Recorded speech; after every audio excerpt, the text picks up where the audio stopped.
نحمده ونصلي على رسوله الكريم اما بعد فاعوذ بالله من الشيطان الرجيم بسم الله الرحمن الرحيم رب اشرح لي صدري ويسر لي امري واحلل عقدة من لساني يفقهوا قولي۔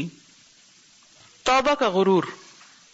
ابن الجوزی نے کہا عقل مند کے لیے ضروری ہے کہ وہ اپنے گناہوں سے ڈرتا ہی رہے، خواہ ان سے توبہ کر چکا ہو اور ان پر روئے، کیونکہ میں نے بہت سے لوگوں کو دیکھا ہے کہ وہ توبہ کی قبولیت سے مطمئن ہو گئے کہ ہماری توبہ ہو چکی، اب سب ٹھیک ہے، اور گویا کہ انہوں نے اس کا حتمی یقین کر لیا کہ پکی بات ہے اب تو ہماری معافی ہو گئی، حالانکہ یہ تو ایک غیب کا معاملہ ہے، توبہ قبول ہوئی یا نہیں ہوئی یہ تو کوئی بھی نہیں آپ کو بتا سکتا۔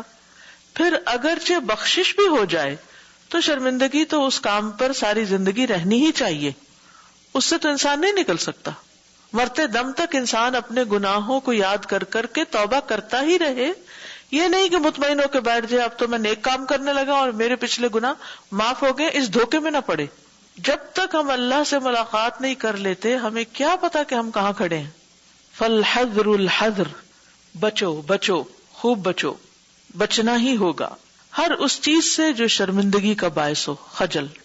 اور یہ ایک ایسا معاملہ ہے جس کی طرف توبہ کرنے والوں اور نیک لوگوں کی نظر کم ہی جاتی ہے، یعنی جو لوگ توبہ کرتے ہیں اور زہد اختیار کرتے ہیں وہ اس چیز کو بھول جاتے ہیں، کیونکہ وہ دیکھتا ہے کہ معافی نے ڈھانپ لیا ہے گناہ کو سچی توبہ کی وجہ سے، یعنی انسان سمجھتا ہے کہ گناہ کو معافی اور سچی توبہ نے ڈھانپ لیا، تو اس لیے اب خیر ہے، جو ہو چکا سو ہو چکا، وہ بے فکر ہو جاتا ہے۔ پھر اور جو میں نے ذکر کیا ہے وہ ہمیشہ احتیاط اور شرمندگی کو سامنے رکھنے کو لازم کرتا ہے، یعنی انسان اپنی غلطیوں پر کبھی بھی، خواہ وہ معاف ہو چکی ہوں، خواہ وہ زندگی سے نکل چکی ہے، لیکن جب ان کا خیال آئے کہ میں نے غلطی کی تھی تو اس پر شرمندگی ہی ہو، فخر نہ ہو۔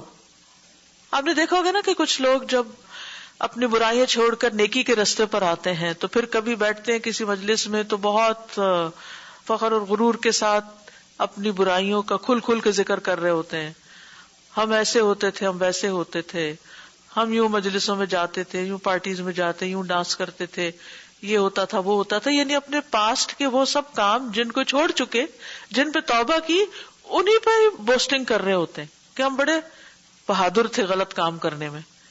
یہ نہیں ہونا چاہیے۔ جس چیز کو آپ برا سمجھتے تھے یا برا سمجھ کے آپ نے چھوڑا، پھر اس پر کوئی فخر نہیں، اس پر شرمندگی ہی رہے، ورنہ تو آپ نے شاید ایسی تکلفاً اس کو چھوڑ دیا، اللہ کے ڈر سے نہیں چھوڑا۔ یعنی جب بھی ماضی کا کوئی گناہ یاد آئے تو اس پر شرمندگی ہو اور استغفار ہو، فخر اور غرور نہ ہو۔ اور ایک خاص بات پھر یاد دہانی یہاں کرائی گئی جس کی کل بھی بات ہوئی تھی کہ جب انسان کو نیکی کی توفیق ہو تو نیکی کا غرور نہ ہو، اپنے آپ کو کچھ سمجھے نہیں۔ یہ بہت خطرناک بات ہوتی کہ انسان کو اپنی نیکیوں کا زوم ہو جائے، اپنی نیکیوں کی وجہ سے وہ بہت فخر کرنے لگے کہ میں تو بہت اچھا ہوں اور دوسرے لوگ ایسے اور ایسے ہیں، غلط ہے۔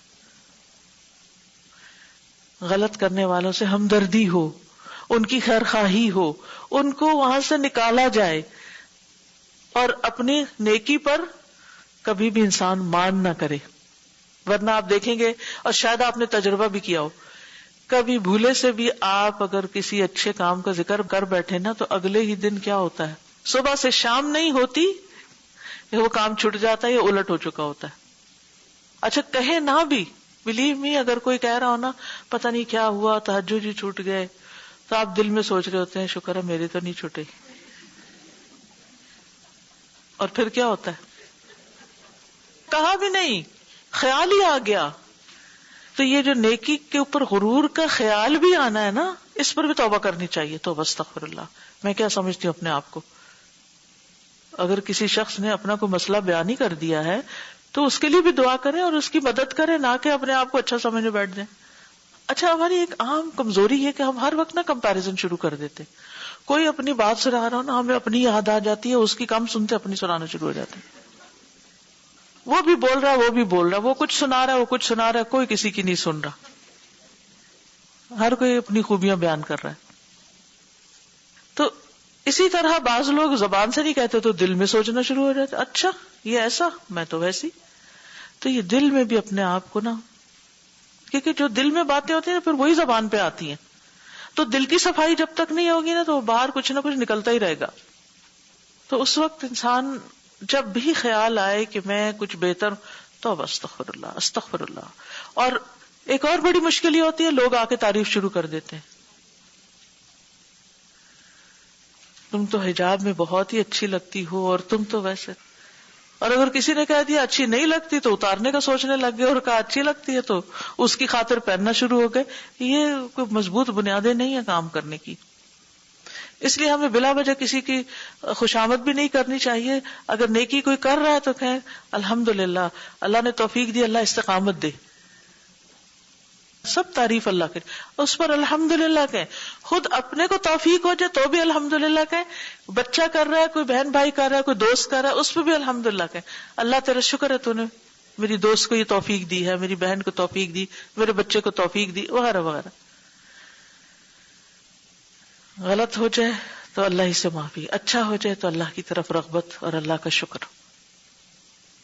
اپنے زہد اور اپنی توبہ کے اوپر کوئی فخر نہیں. وہ جو مقابلے والی کیفیت آتی ہے نا، وہ پھر یعنی خود آگے نکلنے کی تو فاستبقوا الخیرات، نیکی میں اللہ. ہاں لیکن وہ جو ہیسٹینس ہے نا، یہ بھی اللہ کو نہیں پسند نا. جلد بازی جو ہوتی ہے ہماری، کہ موسیٰ علیہ السلام جب قوم سے پہلے آگے تو اللہ تعالیٰ نے پوچھا وما اعجلک ان قومک یا موسیٰ، موسیٰ اپنی قوم سے پہلے کیوں آ گئے؟ قال عجلت الیک ربی لترضی، اللہ جلدی آیا ہوں کہ تو راضی ہوئے، تجھے راضی کرنے آیا ہوں. لیکن کیا ہوا، پیچھے تیری قوم کو ہم نے آزمائش فتنے میں ڈال دیا. تو چاہے نیکی کا بھی کام ہو، اگر انسان ذرا بھی یہ خیال ہے نا کہ میں تو سب سے پہلے آنے والوں میں سن، یا میں سب سے اچھا ہوں، ہم اچھا کریں لیکن اوروں کو لیٹ ڈاؤن نہ کریں، دل میں بھی نہ کریں. شیطان ایسے ہی وسوسے ڈال کے کام خراب کراتا ہے. استغفار اور توبہ ملتے جلتے بھی ہیں، لیکن استغفار کا مطلب جو پیچھے ہو چکا اللہ اس کو دھو دے، معاف کر دے، ڈھانپ دے، ختم کر دے. توبہ کا مطلب کیا ہے کہ اب اس کو چھوڑ کے میں تیری طرف واپس آ رہا ہوں. توبہ کی ابتدا اور اس کی انتہا، آغاز اور انتہا. سلف میں سے بعض نے کہا بے شک توبہ کی ایک ابتدا بھی ہے اور ایک انتہا بھی ہے. تو اس کی ابتدا توبہ کبیرہ گناہوں سے، پھر صغیرہ گناہوں سے. یعنی آغاز کس سے کرنا چاہیے؟ کبیرہ گناہوں سے، پھر ناپسندیدہ باتوں سے، پھر خلاف اولا سے جو بہتر کے خلاف ہوں، یعنی بیسٹ کے اپوزٹ ہوں، یا بیسٹ کے کم تر ہوں، یا بیسٹ سے بیٹر کی طرف، یعنی نیچے درجے پہ نہ جائے. پھر نیکیوں کو دیکھنے سے، یعنی نیکیوں کا خیال آنے سے، پھر اس بات کو دیکھنے سے انہ صدق فی التوبہ کہ میں نے تو بڑی سچی توبہ کی ہے. پھر ہر اس خیال سے جو اس کے دل میں سے گزرتا ہے جو اللہ تعالی کی رضا کا نہیں، جس سے اللہ راضی نہیں، ہر وہ خیال یا وسوسہ جو دل میں آتا ہے اور وہ بات سوچنا جو اللہ کو پسند نہیں، چاہے وہ بات کسی انسان کے بارے میں ہو، چاہے وہ اللہ کے بارے میں، اس کے دین کے بارے میں، اس کے رسول کے بارے میں، اس کے کسی حکم کے بارے میں، اس پر بھی توبہ. اب دیکھیے کہ قرآن مجید کے کچھ احکامات ایسے ہیں جو کرنے آسان ہیں، لیکن کچھ ذرا مشکل ہے اور کچھ بہت مشکل ہے. ہر ایک کا ایک الگ الگ ویکنس اور ایک مسئلہ ہے. کچھ لوگوں کے لیے ربا چھوڑنا بہت آسان ہے، کچھ کے لیے بڑا مشکل، کچھ کے لیے بڑا ہی مشکل، اسی طرح باقی چیزیں.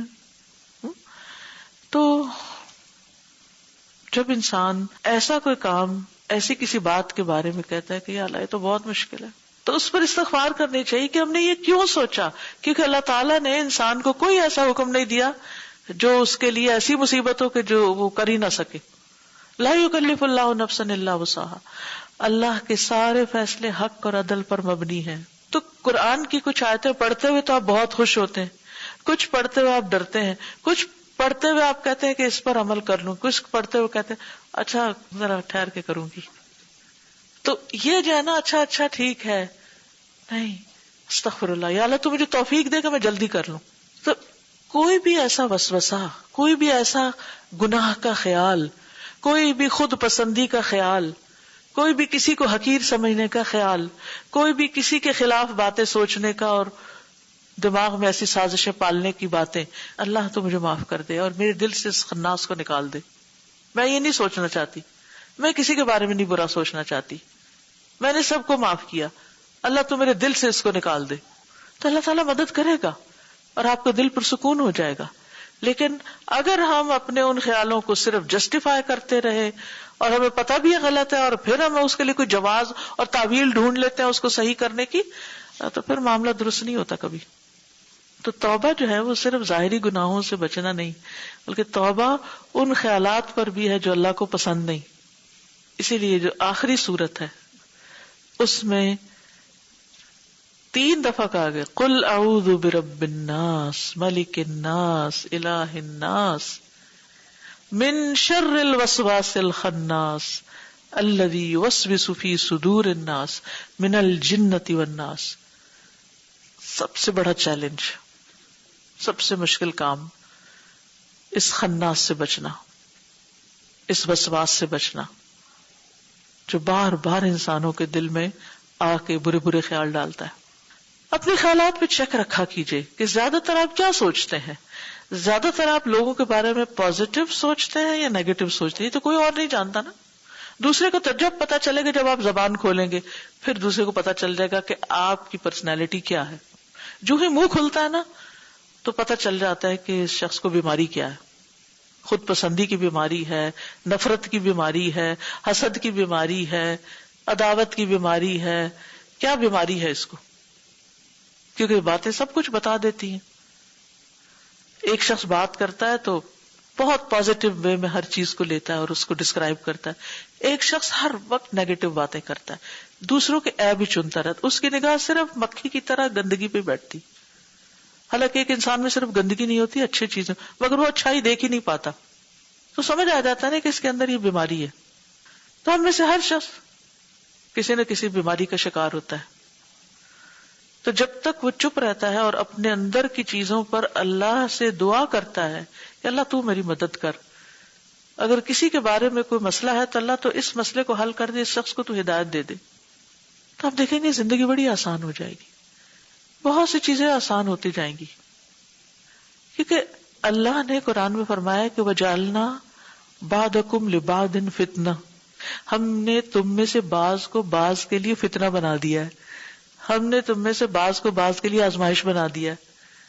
تو ہر شخص کی زندگی میں کوئی نہ کوئی ایسا انسان، شخص، لوگ ہوتے ہیں جو اس کے لیے مصیبت ہوتے ہیں، جو اس کا چین لوٹ لیتے ہیں، جو اس کے لیے فتنہ ہوتے ہیں. اچھا، انسان کی ویکنیس یہ، اور شیطان جب حاوی ہوتا ہے تو وہ ہمیں ان لوگوں کے بارے میں کم سوچواتا ہے کہ جو ہمارے لیے اچھے ثابت ہوتے، ان کے بارے میں بار بار دن رات انہی کے بارے میں سوچے چلے جاتے. انہوں نے یہ کیوں کہا، اس نے یہ کیوں سوچا، اور اپنے آپ کو کھا رہے ہوتے ہیں. اٹھتے بیٹھتے وہی خیال ہمیں پریشان کر رہے ہوتے ہیں. اور شیطان خوب خوش ہوتا ہے، واو اس کو تو میں نے اپنے پنجے میں لے ہی لیا. تو ان خیالات سے چھٹکارا کیسے ہو؟ منفی سوچیں. اور نہ صرف یہ کہ اب کی، وہ سالوں سال پرانی باتیں سوچ سوچ کے انسان ہلکان ہوتا ہے. کوئی آس پاس نہیں، کوئی زندگی میں کمی نہیں کسی چیز کی، لیکن اندر کی جلن سے چھٹکارا ہی نہیں. اس سے زیادہ قابل رحم شخص کوئی ہوگا؟ لیکن ان خیالات سے آپ نجات کیسے پائیں؟ اللہ کی پناہ میں صرف نجات ہے، کوئی بندہ نہیں آپ کو چھٹکارا دے سکتا. قل اعوذ برب الناس، اللہ یہ سارے انسان جو ہے نا، ان سب کا تو رب ہے. جو بھی میرے لیے مشکل کھڑی کر، ان سب کا تو ہی رب ہے، میں تیری پناہ میں آتا. ملک الناس، سب کا مالک بھی تو ہے، سب انسانوں کا. الہ الناس، سب کا معبود بھی تو ہے. تو مجھے بچا، تو مجھے محفوظ کر. کس سے؟ من شر الوسواس الخناس. یہ جو میرے دماغ میں کھول رہی ہے ایک چیز، اللہ نکال باہر اس کو. میں کمزور ہوں، میں نہیں نکال سکتا، تو نکال دے اسے باہر. اور پھر آپ دیکھیں کہ کس طرح آپ کو چین آتا ہے جب آپ اپنا معاملہ اللہ کے سپرد کر دیتے، اللہ کے حوالے کر دیتے. اس کے بغیر سکون نہیں آ سکتا زندگی میں. آپ کے پاس ہزاروں نعمتیں ہوں گی نا، تو آپ کو نظر ہی نہیں آئے گی کہ کن چیزوں نے آگے جالا بنا ہوا ہے. آپ کو ویژن ہی کلیئر نہیں ہے، آپ ہر وقت الجھاؤ کا شکار ہیں اور اپنے آپ کو کھا رہے ہیں. تو ہم نے توبہ کر لی, ہمیں دوسروں کی برائیاں اور زیادہ نظر آنے لگ گئی نا. اب ہم زاہد بن گئے, ہم پاک باز بن گئے, ہم نیک بن گئے. اب ہمیں اور زیادہ موقع مل گیا کہ ہم دوسروں کی برائیاں اچھالیں اور ان کو تانے دیں کہ تم ایسے تم ویسے. ایک وقت ہوتا ہے نا ہم خود بھی غلط کر رہے ہوتے ہیں, دوسرا بھی غلط, تو ہمیں دوسرے کی بھی غلطیاں کم نظر آتی ہیں. ایک وقت ہوتا ہے کہ جب ہم خود ذرا اچھے بن جاتے نا تو ہمیں دوسروں کی برائیاں اور زیادہ کھل کھل کے نظر آنے لگتی. تو یہ غرور التوبہ ہوتا ہے. پھر تو اللہ ہمیں توبہ کی توفیق دے اور توبہ کے غرور سے بھی بچائے. اور جہاں تک اس کی انتہا کا تعلق ہے تو ہر اس وقت پر توبہ جب وہ رب تعالی کی نگرانی سے غافل ہوا, اور اس کی نگرانی سے ایک لمحے کے لیے بھی, یعنی انسان اس سے بھی توبہ کرے جب وہ ایک لمحے کے لیے بھی اس بات سے غافل ہو کہ اللہ دیکھ رہا ہے, اللہ مجھے واچ کر رہا ہے. کیونکہ جو ہی انسان یہ بھولتا ہے نا کہ اللہ دیکھ رہا ہے تو پھر غلطی جلدی کرتا ہے. یعنی غفلت سے توبہ کہ اللہ میں جو تجھ سے غافل ہوا اس وقت پر بھی میں توبہ کرتا ہوں. کتنا اعلیٰ معیار ہے نا توبہ کا. اور ایسی باریک توبہ تو کبھی ہم نے کی ہی نہیں کہ خیالوں پر بھی توبہ کرے اور اپنے اندر کی کیفیات پر ان پہ بھی توبہ کرے. ظاہری گناہوں پہ تو ہم کر ہی لیتے ہیں پھر بھی, کیونکہ لوگ بھی لان تان کرتے ہیں تو ہمیں چھوڑنے پڑتے ہیں کچھ گناہ. لیکن اندر کی دنیا کس نے دیکھی, وہ تو خود ہی دیکھنی پڑے گی نا. اس پر خود چیک رکھے. آپ کو پتہ چل جاتا ہے کہ جیسے آپ ایک چیز جو ظاہر میں آپ کو خرابی نظر آ رہی ہے, مثلا آپ کھانے کے لیے کوئی چیز اٹھاتے ہیں, آپ دیکھتے ہیں کہ اوہ اچھا اس میں یہ ہے, تو اب آپ یہ تھوڑی کریں گے آنکھ بند کر لیں, اچھا کوئی نہیں وہ کچھ ہے مکھی وکھی لیکن میں آنکھ بند کر کے پی جاتی ہوں. یہ نہیں ہے مقصد. اب آپ کا فوکس کس پہ ہو جاتا ہے سارا کہ مجھے اس کو کیسے نکالنا ہے, کیا میں نے اس چیز کو استعمال کرنا بھی ہے یا نہیں کرنا. آپ سولوشن سوچتے ہیں, ٹھیک ہے نا. اپنی توجہ سولوشنز پہ لے آئیے, اور اگر آپ کے پاس سولوشن نہیں ہے تو اپنے آپ کو کسی اور کام میں مصروف کیجیے. جو اللہ نے نعمتیں دی ہیں ان کو استعمال کیجیے, کیونکہ کچھ چیزوں کو ہم اپنی زندگی سے آؤٹ نہیں کر سکتے, وہ ہماری پارٹ آف آور لائف ہوتی ہیں. ہم بعض اوقات یہ کوشش کریں بھی تو ہم کسی اور مصیبت میں جا پھنستے ہیں, اس سے بڑی مصیبتیں آ جاتی. اور کتنی دفعہ ایسا ہوتا ہے نا کہ جیسے مثلا آپ کے ان لاز میں کوئی شخص ہے ایسا کہ جس سے آپ کی نہیں بنتی. کیوں نہیں بنتی؟ کیونکہ وہ نیگیٹو ٹائپ پرسن ہے. تو آپ کہتے ہیں میرا ایسے لوگوں سے نہیں گزارا, بہتر ہے اس کو چھوڑ ہی دو. لیکن وہ بےچارا اکیلا اپنے اس مصیبت میں پھنسا ہی رہتا ہے اور دوسروں کو پریشان کرتا ہی رہتا ہے. اب سوچے کہ کون اس کی مدد کرے. خود آپ کرے؟ نہیں, میں تو نہیں کر سکتی, میری تو چلتی نہیں. کون کرے؟ کوئی اور کرے. کیسے مدد کرے؟ اور کچھ نہیں تو پھر دعائی شروع کر دیں اس کے لیے. لیکن جب ہم لوگوں کو بالکل چھوڑ دیتے ہیں نا تو مسئلے حل نہیں ہوتے. بعض اوقات ہمیں رسک لینا پڑتا ہے, آگے بڑھنا پڑتا ہے, اور دو کھانی بھی پڑتی ہیں, لیکن پھر ہم جا پکڑتے ہیں اس چیز کو کہ نہیں نہیں نکلو اس سے باہر. یہ جو منفی سوچ ہوتی ہے نا انسان کی قاتل ہوتی, اپنی ہی قاتل ہوتی. انسان اپنے اوپر ظلم کر رہا ہوتا ہے صرف بدگمانی کر کر کر. سبحانک اللہم و بحمدک اشہد ان لا الہ الا انت استغفرک و اتوب الیک. السلام علیکم و رحمۃ اللہ وبرکاتہ.